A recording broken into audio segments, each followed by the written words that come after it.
Saint du jour, 4 décembre, Sainte Barbe, la tour et la lumière.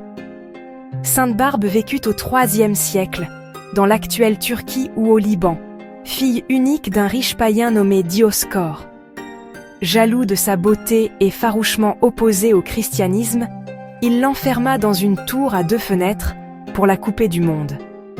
Mais Barbe, en secret, se convertit son cœur au Christ. Un jour, elle demanda aux ouvriers qui aménageaient une salle de bain dans la tour d'ouvrir une 3e fenêtre afin que la lumière de la Sainte Trinité entre dans ma vie. Ce geste fut sa première confession publique de foi. Quand son père découvrit qu'elle s'était fait baptiser, il entra dans une colère terrible. Il la traîna devant le gouverneur romain, la fit flageller, brûler avec des torches et lui coupa les seins. Barbe ne plia pas. La légende raconte qu'à chaque torture, des anges venaient panser ses plaies et que la lumière l'enveloppait. Finalement, Dioscore, aveuglé par la rage, décapita lui-même sa fille.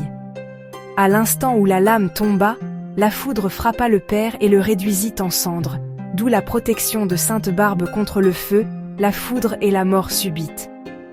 Depuis le Moyen Âge, elle est invoquée par les pompiers, les artificiers, les mineurs, les artilleurs, les architectes, tous ceux dont le métier côtoie le danger explosif ou le feu.